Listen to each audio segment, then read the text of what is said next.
Thank you for joining us today to this celebration of Black History Month in Hardbread Kitchen in collaboration with a number of the brilliant Black chefs in their small business program and with partners across the country. Wanted to share some of their favorite dishes that are inspired by the African diaspora, and which is why we're here to share some of the expertise of Plug and Cred of Cornbread 26. This conversation series, this African diaspora conversation and cooking series is a chance to hear directly from chefs as they explore themes of Black culture and identity and share their stories of what food means for them, their families, and their communities. Thank you all for showing up on this Sunday morning to support Black entrepreneurs and owners who have their food businesses at Hardbread Kitchen. And I want to tell you a little bit about myself, and we can get into the real fun of why we're here today. My name is Rahim. I am the co-founder of Ginjan Brothers, and we started our company to develop and bring to market food and beverage products that are inspired by traditional African recipes. We launched in 2015. We launched right out of Hardbread Kitchen, and if it wasn't for programs like the small business program they have running there, we would not have had a chance to grow the business with the way we have the last 5 years. Today, we have a brick and mortar location cafe on in 125th and Park Avenue, and we have two of our beverages that we sell online and we ship all over the US, and we sell them in Whole Foods and at our coffee shop as well. Today, to lead us through this, the cooking demo is Craig and Clog of Cornbread26. Cornbread26 is a full service catering company here in Harlem. Home of the cornbread Madeleine. Cornbread26 was started by partners Craig Baker and Claude Malone in 2015. We started essentially around the same time, but I'm sorry about that. We started around the same time, but they became part of Hardbread Kitchen in 2017. I let them share a little more about their business and what they'll be making today. Hello. Hi, everybody. First of all, thank everybody. Thank you all for joining us. We appreciate your support. We're obviously so grateful to Hardbread Kitchen for their support and what they do for Black businesses and businesses that have people of color, people from marginalized group, women. We've been members, as Rahim so kindly mentioned, since 2017. And they've really been instrumental in helping us launch our business and scale up and kind of go to market. We're so grateful to be here on Black History Month. We feel this Black History Month is super poignant. We have so much to be grateful for, especially after such a rough 2020. And just to be in business and do what we love with each other and celebrate that on Valentine's Day. By the way, happy Valentine's Day to everyone. Happy Valentine's Day. It's truly a blessing. So today, as he mentioned, we're going to be making a delicious eggs Benedict. So we're doing a little spin on the eggs Benedict and giving it some soul. Yes. We're using, of course, our classic cornbread, and we're also using collard greens in replacement of what the spinach would be in a classic one than that. And we're also topping it with bacon, a poached egg, of course, and Claude's delicious Hollandaise sauce will be the crown on top. Yes. And also, if you want, you should grab yourself your favorite drink or cocktail. Today we are making mimosas using Rahim's product here. This is his ginger drink, which has vanilla, pineapple, anisette, everything. Ginger, delicious ginger drink. And we've added, of course, our favorite champagne with that. And we're going on a little bit too much with that, but we are cheering you all on today as well for the Valentine's Day. Just a little bit about us. Yeah, we got started in 2015. For those who might not be familiar, we are a full service catering company, as he mentioned. We're also home of the Cornbread Madeleine. Look at these bad boys. Shameless plug. So before the pandemic, we were doing a lot of corporate stuff, a lot of huge weddings. Obviously, things have kind of turned upside down. We've been selling a ton of our Madeleines. We just can't wait to get back out there and really feed you guys a lot of what we've been doing during the pandemic was a lot of volunteer work. We've been donating food to hospitals and small businesses in need. So that's been really gratifying. But I think in 2021, we're really looking to reignite our business and get back into what we do best, which is being with the people, whether it be wedding catering, corporate, etc. Right. Yeah. So we're going to kind of jump in. We'll be doing some discussion throughout today's session with you guys. And we, again, appreciate everybody who joined. I just want to give you a kind of overall view of what the ingredients that we are using. Hopefully some of you will be cooking with us. Have your cornbread and have greens ready. Have all of that prepped before. But you can see here, we are using bacon. Now, if you don't want to use bacon, you could use another option for that, like a turkey bacon, or we also make for those that are either vegan or that are vegetarian. This is like a soy chorizo. It's really delicious. Oh, that would go so good on top of that. Which doesn't just brings that soul flavor to it. But we have our plating here. Let me get my drink out of the way. So basically, we have our collard greens, our bacon, some of the salt, vinegar, lemon juice, and of course, some eggs that we are using as stars here today, and our plating. So I hope that you guys can cook along with us. If not, just, sit back and enjoy the show. We hope that we'll be able to be entertaining as well as informative with this class today. So. And feel free to jump in and ask questions. This is interactive. For anyone in the audience, so unmute yourself and try to do so.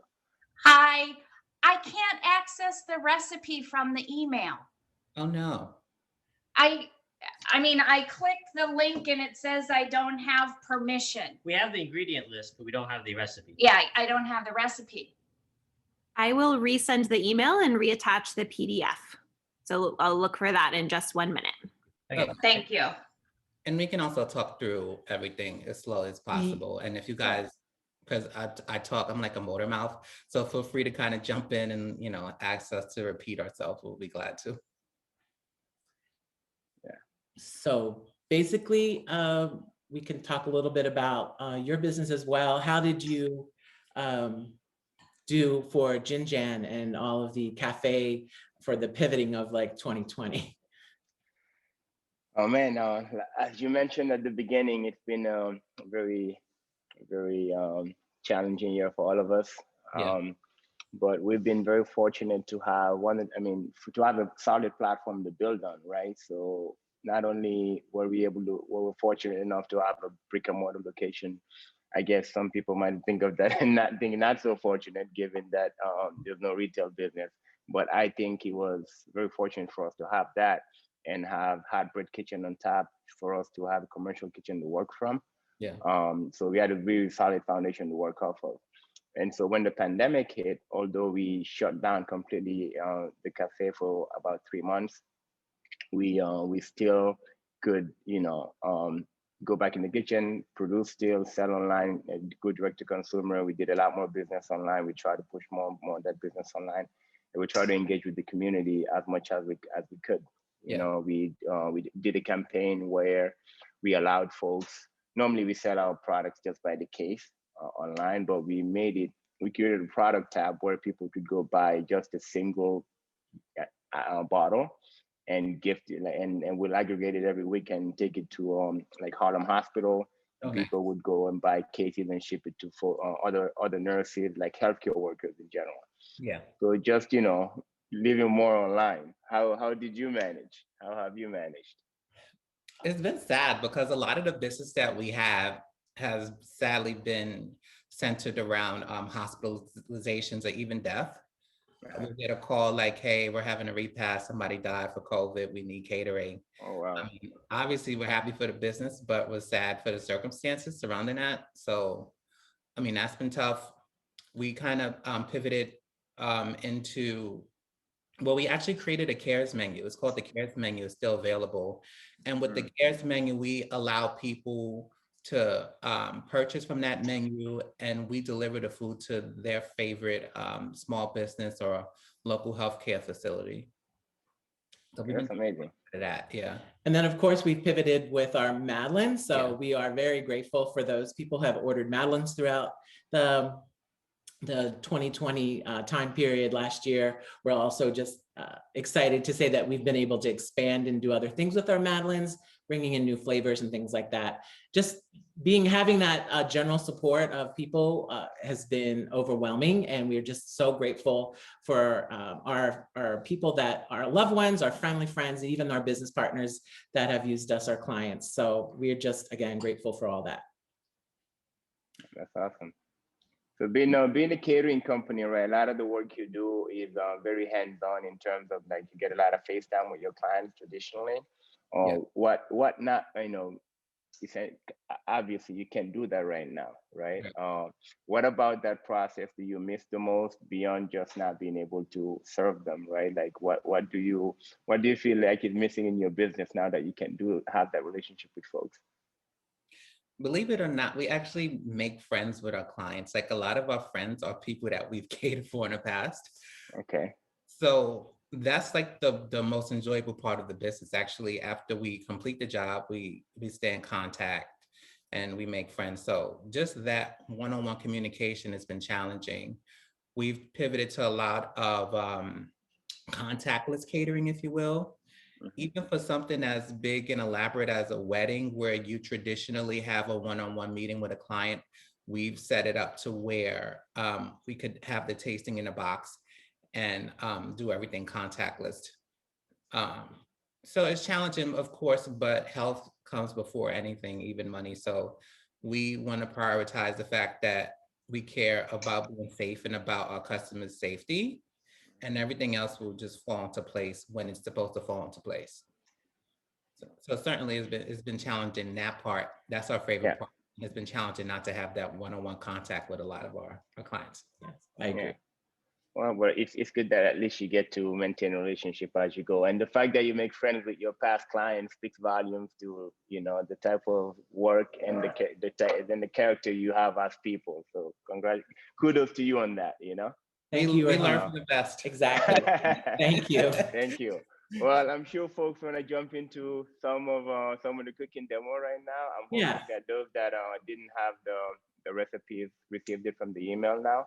So you want to get us into the Hollandaise? I'd love to. Just also a reminder, we do have a second camera that's kind of a shot over by our oven and stovetop area. So that is what we're going to be focusing on with this. So we'll go ahead and get in. Claude's going to lead with the Hollandaise sauce and explain how to do all that. And he can give you details with that coming up now. So people would typically hear Hollandaise sauce, eggs Benedict, and they think that is super intimidated, but it's so super simple. This recipe probably takes all of 3 minutes. I'm gonna show you, and it's simple, it's fail-proof, and it's delicious. So I have some butter here. I wonder if you guys can see this. Yeah, okay. So I have, hold on. We're getting a little bit of feedback. Should be good now. Yeah. Oh, but let's. Okay.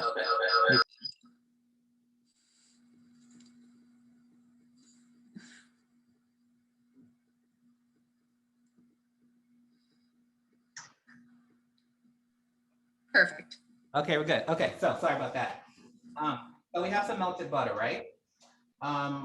I have 10 tablespoons of melted butter as per the recipe. That comes out to about 1 stick and a quarter of butter. So I just melted the butter. I don't want to bring it to a boil because we want the hydration. We don't want to dehydrate the butter. So this is melted. This is a little warm. You don't want it super hot. So now we're gonna separate our, oh, look at that delicious cornbread. We're gonna separate our eggs, the yolks from the whites. And this also is super simple.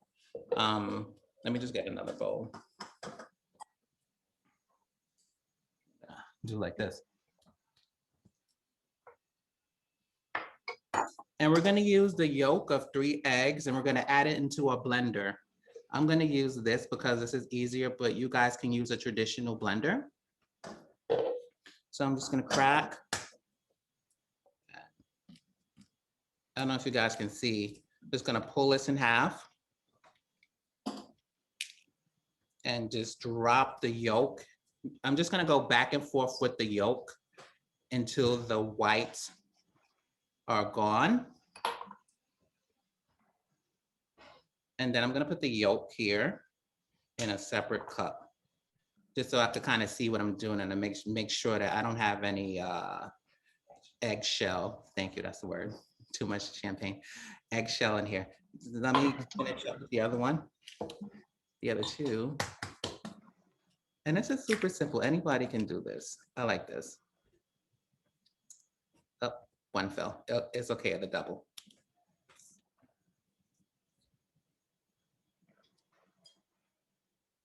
And then let's get the 3rd one.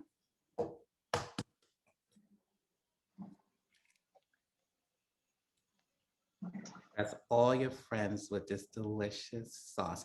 And this sauce is actually good in addition to like the eggs Benedict, is great on like veggies, meat. We had it last night on a good piece of steak. I wanted to test out the recipe and it was just fantastic. Take this for me. It was just fantastic. Okay, so I'm gonna pour our yolks into our blender. And then right here, I have a tablespoon of lemon juice. And I have half a teaspoon of salt. Got that, you got that? And then usually the recipe calls for about 1/8 of a teaspoon of cayenne. I'm gonna switch it up and put some hot sauce in here. You can switch it up with hot sauce. Sometimes I put a little herbs in, a little herbs de Provence. Sometimes I put garlic, but if you want to keep it simple, you can. Is that Shaquanda's? That Yes, is it Shaquanda. All right. Our friend Shaquanda, we love her. Yeah. Okay. So Another one of those amazing hybrid kitchen minority owned businesses. Oh yeah, she's fantastic. Yeah, she's amazing.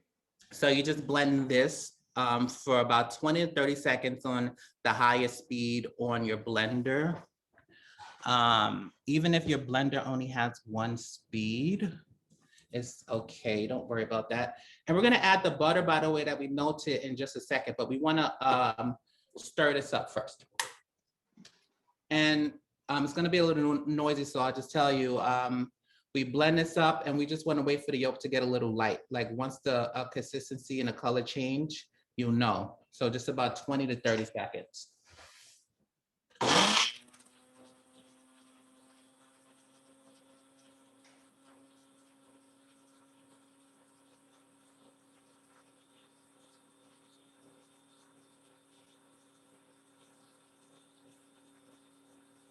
So what do you have any recommendations? You like what do you usually do with the part of the egg you don't end up using? Any little secrets or tricks you want to share?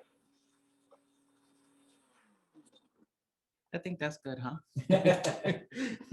Sorry about the noise. Oh, sorry, you probably didn't hear me. I was asking the part of the egg that you don't use for the Hollandaise, what do you do with it? Any recommendations? So sometimes we put it to the side and we do like an egg white, or sometimes we discard it, or sometimes we save it. I like to actually save my whites because you can always go back to it for like a delicious egg white omelet. Yeah. But in this situation, I'm just gonna gently put it to the side. Sounds good. Okay, so we have this blended up and you can see it got a little lighter. I'm just gonna add my butter. Let's see if I could do this without spilling it. You guys love this Great Jones pot. I love this. And Beautiful. beautiful. Okay, good. And then we're just gonna blend this for a few more seconds. And then boom.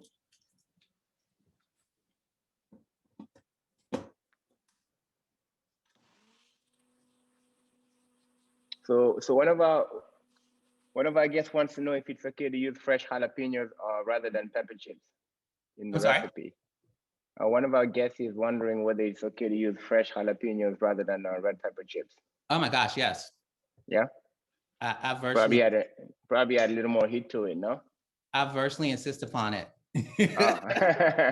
So There you have it. my dad's African and my mom's from Antigua, so heat is like a regular part of our diet. Very good. Good. Very cool. I'd actually would love to know. I mean, finish the blending first. We'll talk Okay. about that down there. I'd love to know how your heritage fits into some of the work you do with your cooking. Okay, we'll get to that. All right.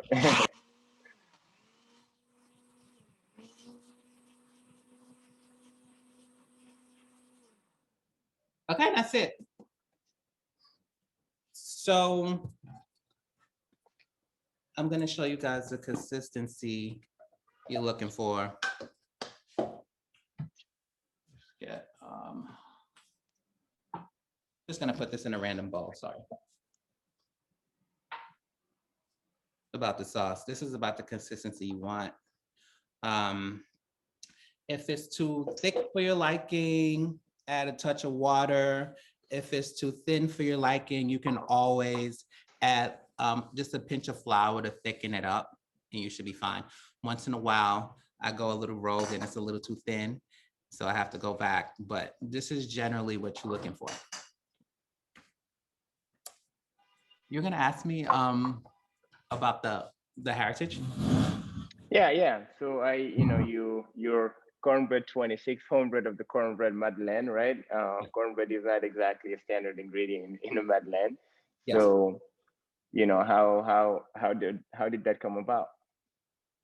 So actually, it's funny. The Madeleine was the first recipe that we did before we even started our catering company.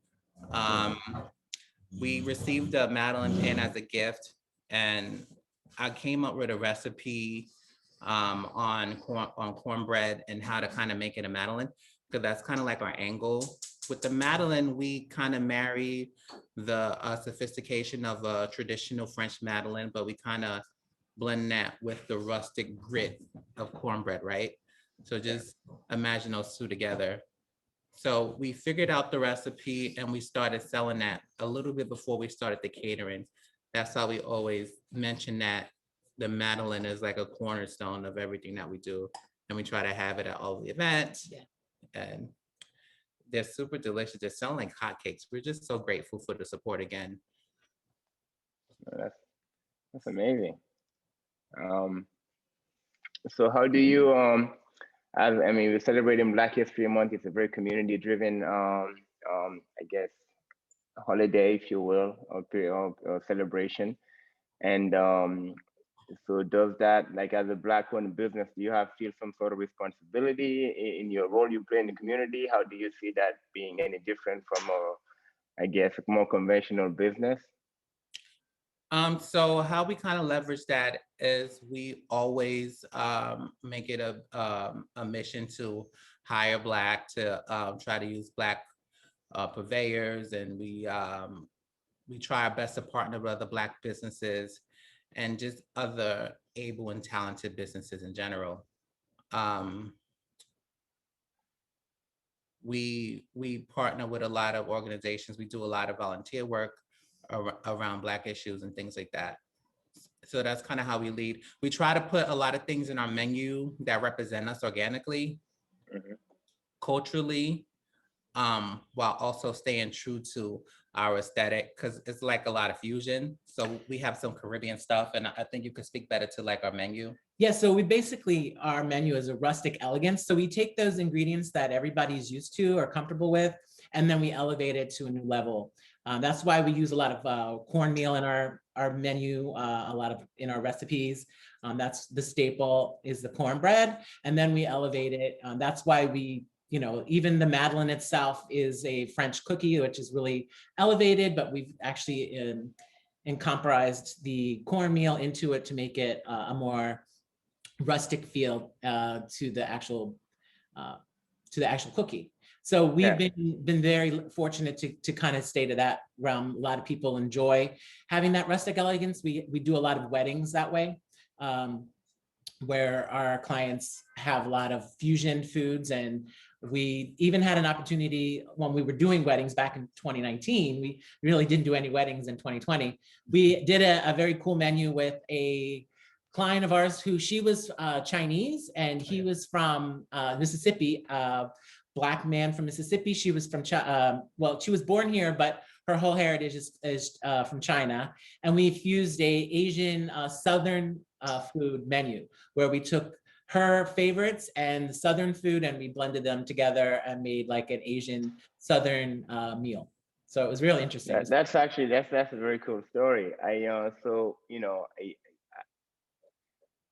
thought, I wasn't sure whether or not you had a very clear fixed menu in terms of what you offer to folks, right? And that's very, I guess, focused, very thematic, right? Very focused on, say, Southern cuisine and so on. But it sounds to me like, you also work with your clients when you join them and try to bring some of you into the menu, some of what they bring into the table, and fuse it all together and just give them like a fantastic experience, right? Completely. That's how we work. We like to kind of custom our menus to provide, things from their heritage as well. Whether it be Italian, Asian, it could be anything. But we're just happy to make that blend, that fusion for their event. And I think that's an important thing to highlight. Like if you in part of, in my view anyways, right? If you think about Black History Month, it's about Black history. It's about the time Black where we sit down and reflect on the important role Black people have played in pretty much building this country, right? But it doesn't mean that it's a celebration for Black people only, right? It's a celebration that every American should partake in. And anyways, I think that ties it sort of together, like having these multi-racial, multi-ethnic people come together to celebrate one another individually. It's a recognition of our value, if you will. Right? And to do it around food is so beautiful. Do it around food. What else you do to do it around? Food is great. I always say food is a great equalizer. Food knows no class, no race. And just to speak a bit about our menu a little bit more, we are a multicultural couple. So it's important that that's also reflected in our menu. It's not just one thing, as you mentioned, is fusion. Fusion will be the best way to describe it, right? So we have some Italian dishes. We have some Caribbean dishes, of course. My mother would kill me if I didn't. We have American comfort classics. We have Latin, Asian. There's a way to incorporate different cultures into your food while still being cohesive and still being true to your story. Initially, I thought we'd have to just stick to one thing, but you can't be everything to everybody, but it's still important if you're feeding the masses to kind of broaden up a bit if you want to reach more clients, to have more offerings and just be more flexible. We tell our clients all the time, this is our set menu, right? But if there's something you see that, if there's something you don't see that you want, let's discuss that. Maybe we could make that. We want to make that happen. We want to make people as happy as possible. So we do a lot of custom menus, especially for weddings, because that's a big deal. That's how they celebrate their life together in food. Another really quick tip or in a little side note here is that when we were doing catering for corporate, and we're praying and hoping that this summer that all comes back here in New York, that was really our bread and butter, was our corporate eventing. We did a lot of breakfasts and lunches for a lot of law firms, for a lot of big corporations, publishing companies, and et cetera. And one of the things is I come from the corporate world. So I knew what it was like sitting in meetings with the same old sandwich and the same pasta salad and the same thing over and over and again. So really, it didn't matter if we had a prepared lunch or a brought-in lunch, because it wasn't that exciting.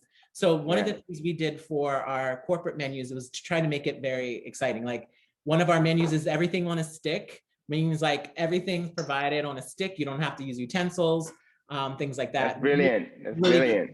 Ways of of capturing corporate clients that way.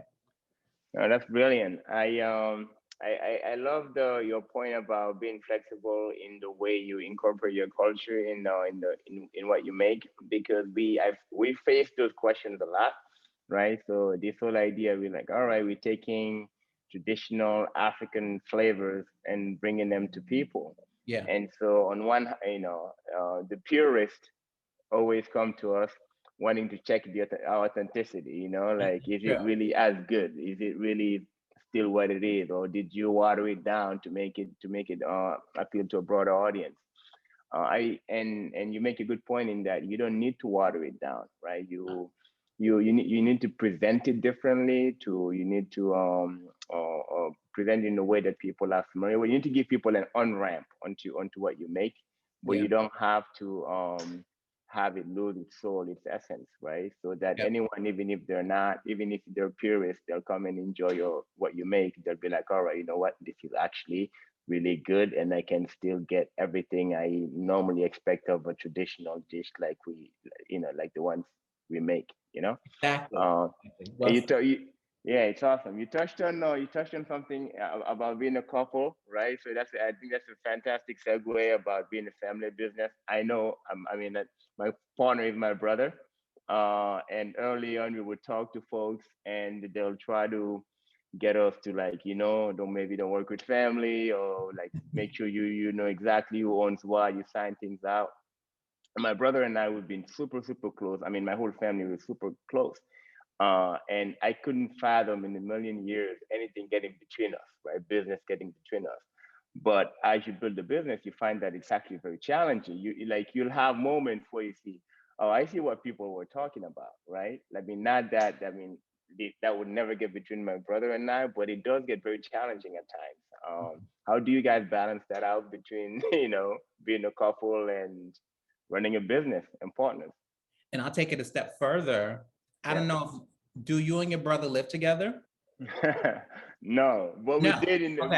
we did for a while. We did for the first half, but we've lived together for years together. So we live together. How about that? I can. I know. There's no like, okay, I can clock out and go home. But I think where we lucked out is that we actually get along. That's first. We actually like each other. And you would think that would be a given, but there's a lot of people in partnerships, be it professional or personal, and they just don't like get along, or they don't have complementary personalities. We have a strong friendship first. Obviously we have a love relationship and a business partnership, but we have a friendship too, and that goes a very long way. It does. Yeah. It's about a lot of compromising. Is about not being so pig-headed, for lack of a better word, seeing the other person's perspective. A lot of communication. I've been a better communicator since I've been in this business relationship and this personal relationship. I think that communication piece, that's key. That's absolutely key, right? Like it's the key to every human relationship, friendship, romantic relationship, you and your kids, you and your parents, everything. It's just people being on the same page, essentially, about things. And like the two of you, we're best. My brother's my best friend, right? So it makes it a lot easier, and it also, if you're aligned in what you're doing, you kind of have the same dream. You want the same things, even when you argue, when you don't get along. Both of you walk away knowing, the reason why he's being so passionate about whatever he's being passionate about is because he wants the best outcome for us, and he believes that that's the best outcome, right? It's my job to convince him otherwise, or vice versa.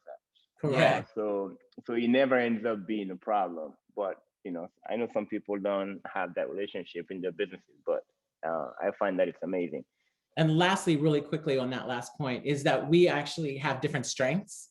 So that's what marries us really well together too. His strengths are different from mine, and that way it works in our relationship, but more importantly, it works in our business partnership and relationship. So I like to handle the logistics and like customer service, contracts, everything like that. and Craig is allowed to be like the mad chef in the kitchen. Yeah. And then we have the staff to help us with cooking and setup and things like that. So when everybody has their lane, so to speak, their assigned roles, that also helps with harmony. Yeah. Well, and on that note of harmony, I think Yes. Hollandaise is ready to find a partner. So let's switch to the eggs. Let's show the folks how to make their Yeah, so now we get to work with the poached eggs. And so this is the last part of our soul food Benedict that we're making today. And it's also one of the most important parts because you can't have a Benedict without an egg. So let's get to that. Before we do, was there any questions in the chat? Like, are you guys caught up? Was there any questions about the recipe? So someone wants to know about the background of the recipe, and I think it's interesting the fact that you call it a corn. What is it? A soulful Benedict. What is it? A soulful Benedict, right? Like, what's the soul component? So traditionally, an eggs Benedict is done on an English muffin, but of course we wanted to put our soul food spin on it and use cornbread as a base, as you guys figured out already. And then of course, collard greens is a staple in the soul food cuisine. So we incorporated that as opposed to a traditional spinach. So it's kind of what we do in our regular cooking anyway. We kind of put a twist, our own twist on it, while still trying to honor the recipe, but presenting our interpretation of it. Yeah, well said. Very cool. Yeah, all right. So that's just our spin. It's a little soul food touch with those elements, and it's really easy. And these are some things that we all have in our cupboard sometimes, our refrigerator, especially if you know when you're making collard greens, you don't make a little pot, you make a big pot of collard greens. So you have a lot of leftovers. So this could be something that you could use for the next day for, like I said, a brunch or a special thing. There's so many different things you could do other than just reheating them and eating collard greens just as itself. Yeah. So let's get in with these poached eggs. You're gonna, okay. You're on. Thank you. So let me just adjust this for 1 second.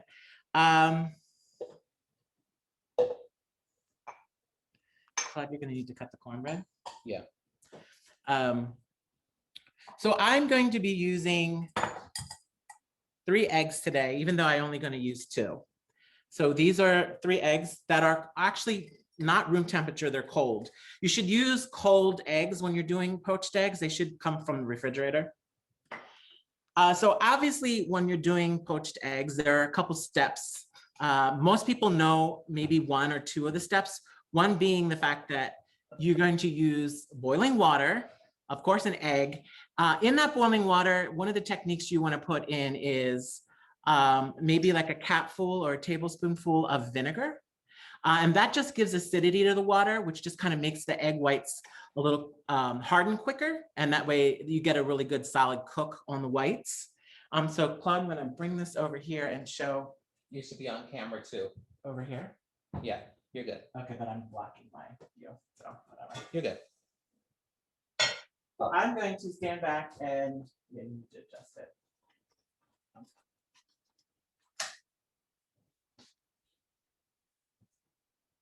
Okay, so I'm just gonna add my vinegar, distilled vinegar to the boiling water. And you don't want it a super rapid boil, but you do want it to be boiling some so it doesn't cook too quickly and harden your eggs very quickly. So we added the vinegar, which then I said softens the water with that acidity and makes the whites harden faster. Then the next step I'm gonna do, Claude, I'm gonna do it from over here. So if you wanna just hold that. Little dash cameras, okay, I got you right. You got me? Yeah. So here's the actually restaurant quality of what I'm gonna do next. So most people will just crack the egg into a different container and then throw the whole thing in. So there is a layer of water that comes in every egg. And that water is, you know, what makes those, when you're doing a poached egg, whispers or those whispery things that kind of like cloudy the water, you want to get rid of that. So the first thing I want to do, if you guys have a strainer of anything, even a small colander would work. You want to kind of crack the egg into that and drain that water and get that excess water out. It's gonna kind of take a minute or two here. The white too, or just like the water? The water, you'll see that there's a little excess water that comes in. This is what kind of makes the actual poached egg have like these little strings that's very stringy, but it's unattractive. So restaurant people usually crack the egg and drain that watery layer off, and then they will poach the egg in the water. But you could still have the whites, right? Just not the extra water, you're saying? Yeah, no, yeah, the whites are not going through it. You'll see in the bowl that the water is just here. The whites are still in the strainer here, the colander. So then we're gonna just plop this in. So I really wanna put this in a different bowl so I don't mess up my. Craig? Yes. What kind of eggs do you use? I use large eggs, so either large or the jumbo size eggs. You could use like brown eggs or anything like an organic egg is probably the best. But I do use, right now, I'm just using a regular, I think these are like a jumbo or large egg. And that's, again, just make sure it's cold. That's the key. And then we're gonna pop it over here in that water that has the vinegar in it. Now, some people don't use vinegar, but I usually do. So we're gonna go ahead and do this now. Go ahead and do this. And so we just kind of. Does the vinegar add anything? Like, yeah, it is acidity to the water, which just cooks it a little quicker, especially the white part. And one of the things you'll see with the egg in the water is that it'll be kind of stationary for a few minutes, but once it starts to move around on its own and like float, that is usually a sign that it is almost ready to take out. So I need to put that in here probably. I need a little plate. yeah, it looks so much more elegant after straining the water. Yeah. See, now you see it's jumping around. It's actually going to start moving into the water, like a little bit of like a movement. When it starts to dance around in the pan, that's usually a good sign to tell you that the egg itself is ready to remove. Now, some chefs remove it and put it into a cold bath, like an ice bath, to completely stop the cooking, because it will still remain cooking after you've taken the egg out. If you really want a very soft, runny egg, I'm just going to let it cook for another second or two here. See how it's moved around the pot now? It is now dancing around. She's dancing, honey. So that means she's ready to come out. And then she could use just a few more minutes in there, just a few more seconds. Okay. I can see that the white is just slightly not done on the top. It looks like these fish with the big flappy wings, you know? Yeah, exactly. Yeah. Okay, so I'm just gonna remove her here. Yes. Kind of fins, not wings. And then I'm just gonna, oh gosh, you got it, baby. Slide her off there. So we'll do another one. So the first thing is, you again take your egg and you're going to just drain out that excess water. And these little colanders work a lot faster. Just let it sit there for a second and drain out. Again, removing that excess water from the egg itself. And then I'm going to this time I'm just going to plop the egg over here right into the water from here. If the yolk breaks, can it still be poached? I mean, I would imagine it's a goner. You lose the protection, right? That will allow it to keep together. Exactly. So if the egg breaks in the water, you just have to kind of fish it out and start again. Most likely with the vinegar in there, it will be fine. I can see that this one is slightly leaking. I can see a little bit of yellow, but I think as long as it lets it stabilize, it'll be fine. But if it does break, you'll have to start again, unfortunately, unless you don't care. But for like presentation wise, you definitely need to have a solid poached egg together. So you can only do one at a time? No, you can do multiples at a time. Some people actually do like, if you're doing a bunch of, say you're having a brunch for 10 people, you don't want to sit there and pre-order these every single time. That way it would actually get cumbersome and you're to order. What you could do is make up, 6 or 7 eggs ahead of time. And then just kind of like maybe not cook them as long and then take them back in the water for maybe a minute before you start serving them. And then you can have like, 10 done all at once for your guests to start using or building their own Benny. That would be, a great idea. But a lot of chefs do make up, in restaurants, they do not make these to order. Usually they are pre-done, maybe cooked half away, and then resurface back into the water for that last minute or two before they serve it. So yeah, you can make multiples. I'm just doing it so it's so easy to see and to be careful that I don't break the yolk. So thank you. See, this one didn't drain as much, which is a good example. You see all this white that's floating around? Actually, I think my colander was a little clogged. So you're gonna see a difference with this one. See how it has a lot of the whispers? You can either cut those off after or before serving. I'm gonna remove this here. And then, so you can see the first one is a little better. I think because it got drained a little better than this one, but you can see the difference. This is one that probably didn't drain correctly.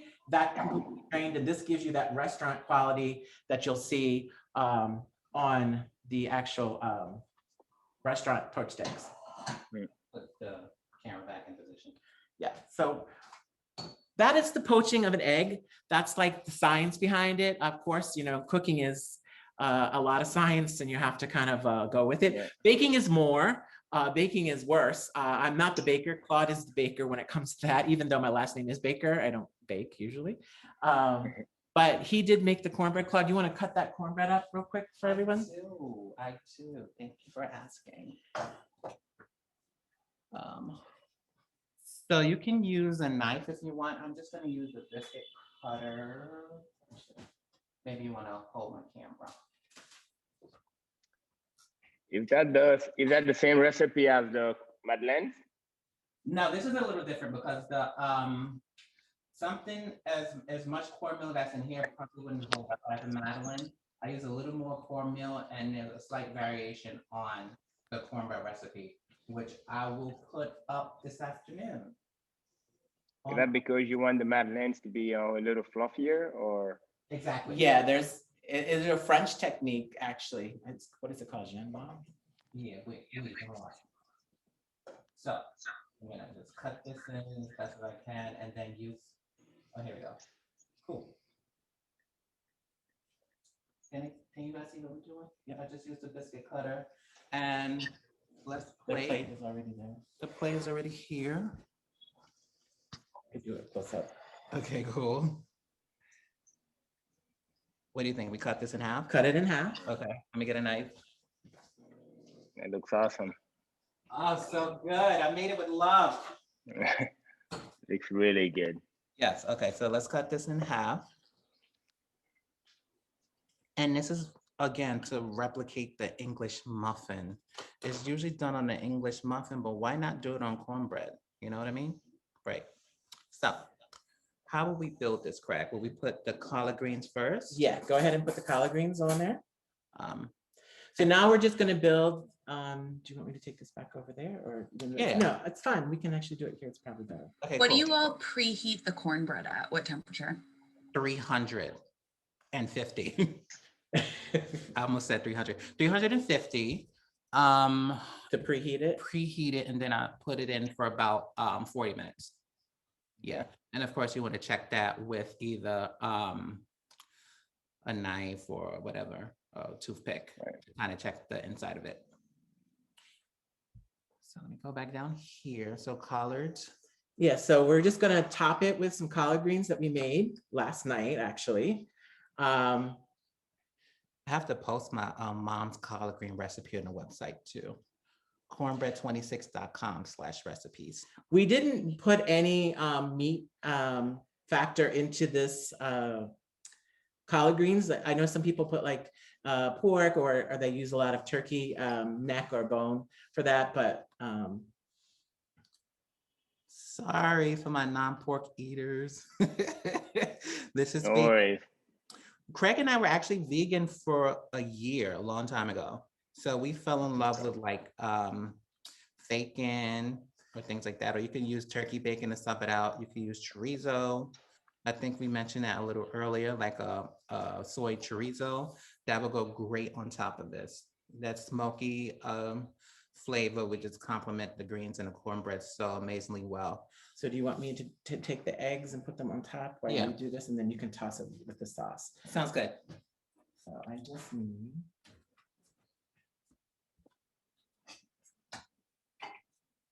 So I'm just gonna use my little spatula here, bring my eggs over, and I'm going to make some room here.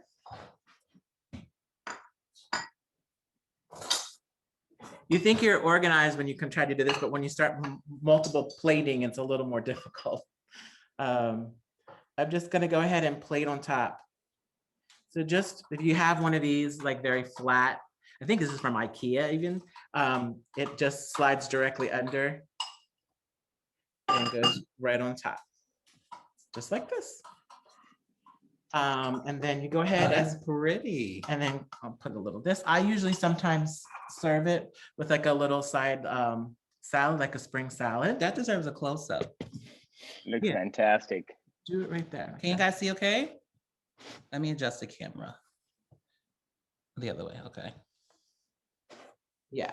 That's And fabulous. then Claude is going to crown this beautiful Benedict with some of this beautiful hollandaise sauce that he made. Hollandaise sauce, my Christmas bowl. I know I'm not the only one with like mismatched dishes. I have like one Christmas bowl, one Halloween cup. Look how beautiful she is. I can't even believe it. I'm gonna shoot it with a little bit of pepper here. And was that difficult? You guys know, right? We wouldn't lie to you about any of that. So simple. You can impress all your friends with this traditional French technique. And they think that you're slaved in the kitchen, but really it took you what? A couple of minutes. And for those that really want to get so foodie-ish, you can actually just go ahead and put a couple more dashes of hot sauce on it. Yeah, shout out to Shaquanda. Yeah. Really And good stuff. Shaquanda, this is also in Whole Foods. Definitely here in New York. I don't know all over or not, but Shaquanda is amazing with her hot sauces. She has several blends, and again, has been a big, huge supporter of Hot Bread Kitchen as well. She's one of our patrons there, and I'm excited to use her stuff as well. And for those of you outside of New York, you can always get it online. Correct. Yeah. Yep. Even your stuff too, right, Rahim? Absolutely. Yeah. At drinkginjan.com. And here's drinkginjan.com. And this is the ginger, but you have another drink as well, right? So this is the ginger drink. We have a hibiscus one. This one is like a fresh hibiscus, or like This is like dehydrated hibiscus. Delicious, healthy alternative to juice. It's so delicious. Yeah. Thank you so much. The food looks fantastic. I wish I was there with you also. I can try. I know we're gonna have to bring some turkey bacon. Exactly. But yeah, thank you everyone for joining us today. Does anyone have any last questions? Like whether about the recipe, beautiful recipes we just saw, or just generally? How we have a question about how do you know when the egg is done again? It's about when it's floating in the water, like starting to dance in the water. Exactly. So if you do them one at a time, you'll see it a little bit more easily in the pot. But with the boiling water, add that one egg in it. Once it starts to, it'll stay solid for a moment, but once it starts to float around and dance in the pan, it's usually a sign that it's solid and it's ready to remove. Then you could put it into, like I said, a cold bath as well. Oh, Margot, that's pretty. Look at that. She's such a pro. Yum. Yeah. Well done. A special thank you to King Arthur Baking Company. Yeah. We get our flour from there, and they are partly responsible for bringing this to you guys. Of course, Hot Bread Kitchen, and we're so grateful for everybody that came in. Our friends, Teresa From West Palm Beach. Her friends came in. My sister. Hi, Michelle. Hi, Brandon. Let's see who came out today. We're so grateful for you guys. I mean, really. Yeah, very much. Yeah, shout out to everyone. Aki, Yes. Angel, Brandon here with Hi, Brandon. Liliana. Carolyn. Joshua. Mariana. Yeah, thank you all so much. Thank you, everybody, really. And we encourage you to follow the rest of the Black History Month cooking series that Hot Bread is putting on for the rest of the month. So please follow them. Probably social media is the best way to stay on top of it. Yes. So it's at Hot Bread Kitchen. Just look them up; they're easy to find. Craig and Club, where do we find your products? Are you on social media? How can we find you? On Instagram, we're at Cornbread_26, not to be confused with Cornbread26. She would not give it up, but it's okay. We are at Cornbread_26. Our website is Cornbread26.com. You'll find recipes, you'll find our Madeleines, you'll find blog posts. You'll find our story, Yes. A little bit more detailed about me being on MasterChef and things like that from years ago. So check us out. And if you're in the local area, the boroughs, even Long Island and New Jersey, you need some catering. And you need catering, definitely let us know. Yeah. Guys, we're both involved today. We dropped all the social handles in the chat for you all, so feel free to go there and find them. And if you ever in East Harlem, drop by the Ginjan Cafe on 125th and Park Avenue. Thank you all so much for joining us today. Craig and Claude, thank you. Happy Valentine's Day. Happy Valentine's Day to everyone. Thank you very much. Bye, everyone.